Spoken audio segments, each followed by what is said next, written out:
Hello students and welcome back to my YouTube channel.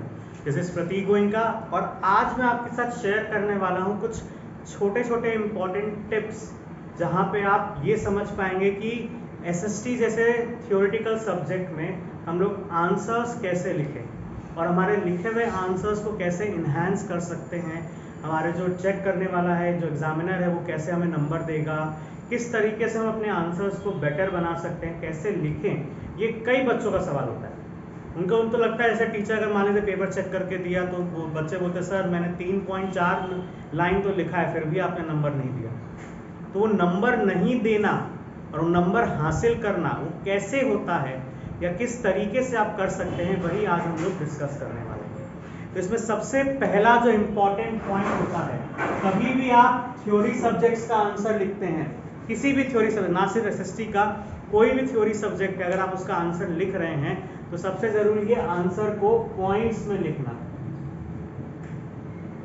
ठीक है ना। जैसे अगर 2 मार्क्स का क्वेश्चन है तो 2 पॉइंट्स, 3 मार्क्स का क्वेश्चन है तो 3 पॉइंट्स, 4 मार्क्स का क्वेश्चन है तो 4 पॉइंट्स, 5 मार्क्स का क्वेश्चन है 5 एंड सो ऑन।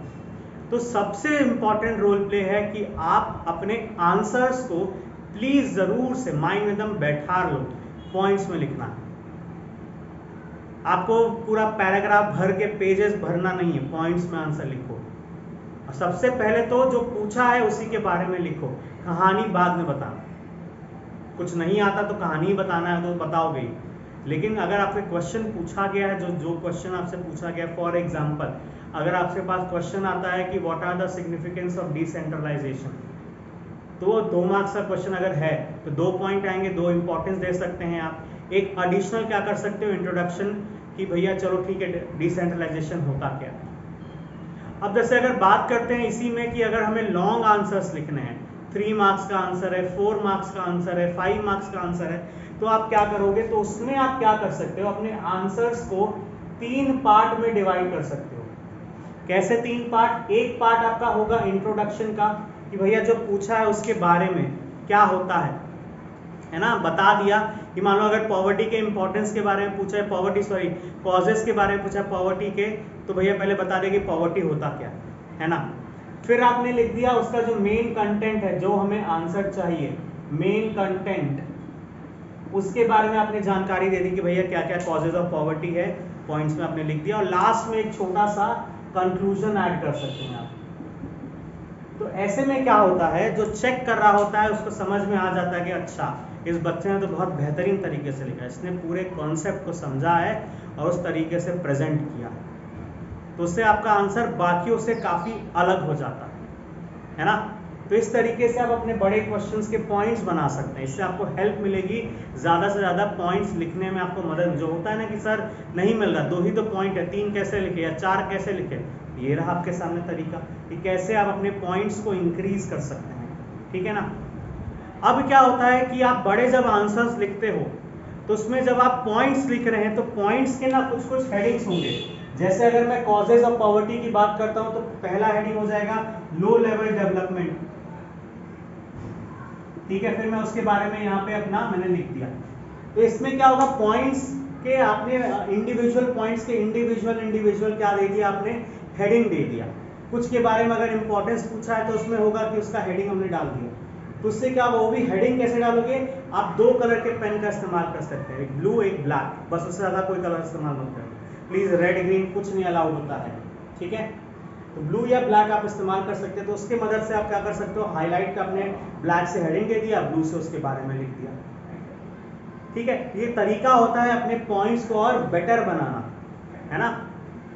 फिर क्या होता है कि जब बड़े आंसर्स होते हैं ना, तो प्लीज आप लोग कोशिश कर सकते हैं, ये कोई कंपल्शन नहीं है कि आप उन बड़े आंसर्स में फ्लो चार्ट्स का इस्तेमाल करिए। फ्लो चार्ट्स हो गया या कोई डायग्रामेटिकल प्रेजेंटेशन के जरिए, है ना। जैसे मान लीजिए रिसोर्सेज के क्लासिफिकेशन के बारे में पूछा है, तो ये रहा आपका रिसोर्सेज और ये रहा उसका क्लासिफिकेशन, पहले ऐसे करके डायग्रामेटिक प्रेजेंटेशन दिखा दो और फिर उसके बारे में नीचे पॉइंट्स में हमने लिख दिया। तो ये होता है कि आप बाकियों से आपका आंसर कैसे अलग हुआ, थोड़ा सा अट्रैक्टिव बन जाएगा वही आपका आंसर। जो चेक कर रहा है उसको भी अच्छा, उसका नजर जाएगा, वो उसने डायग्राम बनाया है, बहुत बेहतरीन तरीके से बनाया है ना। तो वो क्या होता है, वो आपको और बेटर बनाता है आपके आंसर को, जो बोरिंग आंसर होता है ना उसको और अच्छा और निखार कर लेके आता है वो। समझ में आता है कि नहीं बच्चे ने बहुत अच्छे से पढ़ाई कर रखी है। फिर आपका क्या है कि जब आप क्वेश्चन आंसर जब आंसर्स आप लिखते हैं तो एसएससी में खास करके हम लोग कुछ इंपॉर्टेंट वर्ड्स होते हैं जो हम लोग खोजते हैं।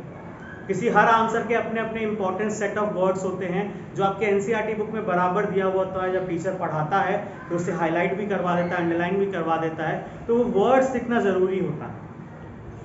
आप भी हैबिट बनाइए उस वर्ड्स को लिखने का अपने आंसर में, और आप जब लिखो ना उन वर्ड्स को तो ऐसे अंडरलाइन कर दिया करो। हाईलाइट नहीं करना है, underline by the use of pencil या इवन पेन से भी आप उसे क्या कर सकते हो, अंडरलाइन कर सकते हो, ताकि जो चेक करा उसको समझ में आ, अच्छा ये सारे वर्ड्स उसको चाहिए और वो वर्ड्स आपने अंडरलाइन, उसको खोजना नहीं पड़ा, टाइम वेस्ट उसका नहीं हुआ, उसने देख लिया कि बच्चे ने अंडरलाइन कर रखा है, हो गया उसका काम, चेक, आगे बढ़ा, हो गया। तो ये क्या है, ये कुछ बहुत छोटी छोटी बातें हैं जो शायद सबको ही पता होंगी, लेकिन माइंड में नहीं आता है जब हम लोग करने जाते हैं। लेकिन इससे क्या होता है, इस सब तरीकों से आपके बेटर मार्क्स आते हैं। जो आपकी प्रॉब्लम होती है ना, सर लिख के तो आए लेकिन फिर भी नंबर नहीं आया, तो ये रहे, आप ऐसे लिख के आए हो, आप खुद जज करिए। और कुछ बातें हैं जो बहुत छोटी छोटी होती हैं जो आपके प्रेजेंटेशन को इन्हांस करेगी। जैसे जब आप बड़े आंसर्स लिखते हैं तो होता क्या होगा कि आप एक पेज भर गया, दूसरे पेज में गए, वहां पे आधा पेज भरा, मेरा आंसर कंप्लीट। तो जब आप बड़े आंसर्स लिखते हो ना, तो जो नया आंसर शुरू करना है तो उसी में मत शुरू करो, नए पेज से शुरू करो। अब बच्चे शुरू भी क्या करते हैं, जैसे अगर मान लेते हैं क्वेश्चन नंबर 2 का आंसर करना, यहाँ एकदम छोटे से में लिख देंगे क्वेश्चन नंबर 2, पता ही नहीं चलता है कि क्वेश्चन नंबर 2 लिखा भी है कि नहीं लिखा। अरे बड़ा बड़ा लिखो ना यार, आंसर टू क्वेश्चन नंबर 2, ये रहा, इस तरीके से लिख के आओ, ऊपर भी सेंटर में, क्या दिक्कत है, पता चलेगा जो चेक कराएगा, अच्छा ये क्वेश्चन नंबर 2 का आंसर है। तो दो आंसर के बीच में क्या करना होता है, एक लाइन ऐसे ड्रॉ कर दिया करो। जैसे मेरा ये ऊपर एक आंसर है, नीचे एक आंसर है, बीच में एक लाइन है, तो समझ में आ जाएगा कि ये वाला आंसर यहाँ पे खत्म हो गया और यहाँ से मेरा नया आंसर शुरू हो गया। इससे प्रेजेंटेशन बहुत अच्छा होता है। और एक लास्ट जो कि मतलब हर कोई करता है लेकिन वो बहुत गलत होता है, क्या, फॉर एग्जाम्पल आपने कुछ लिखा और कुछ गलती हो गया तो उसको बिल्कुल ऐसे रंग दोगे आप लोग ऐसे, या इवन बेटर कि आप उसको बॉक्स बना देते और उसमें पूरा अपना अपना कारीगरी और पेंटिंग का सब दिखा देते। नहीं करना भाई मेरे, सिंपल है, कुछ गलत हुआ एक स्ट्रेट लाइन काट दो, काम खत्म, फिनिश। नहीं उसको रंगना, हमें नहीं जानना आप कितने अच्छे पेंटर हो भाई, साफ सुथरा लगेगा पेपर। बहुत ज़रूरी होता है थ्योरी सब्जेक्ट्स, जब आप लंबे लंबे आंसर्स होते हैं या थ्योरी सब्जेक्ट होता है तो पेपर साफ सुथरा हो तो बहुत अच्छा रहता है। कम से कम शुरुआत के 8 पन्ने 10 पन्ने या 4 पन्ने 5 पन्ने भी आप साफ सुथरा लिखिए। बाद में टाइम कम होता है तो लोग भागते हैं, वो घसीटा मारते, तो सबको पता है, लेकिन कम से कम शुरुआत तो हमारी अच्छी है। और कोशिश यही करनी है कि ये सब काम 3 घंटे को ध्यान में रखते हुए करना है। आपके पास 3 ही घंटा है 80 नंबर के लिए, तो ये तो ध्यान में रखना। टाइम मैनेजमेंट तो बहुत ज़रूरी है, और इसका सबसे बेस्ट तरीका है, जो सबसे बड़े मार्क्स वाले क्वेश्चन होते हैं, जैसे 5 मार्क्स का अगर है या 6 मार्क्स का अगर है, तो उसको सबसे पहले आंसर कर दो। उल्टा चलिए, सीधा जो चलते हैं ना, पहले 1 मार्क्स फिर 2 मार्क्स, और लास्ट में जब छूटता है तो 5 नंबर का 3 क्वेश्चन छूट गया, 15 मार्क्स गए, खत्म।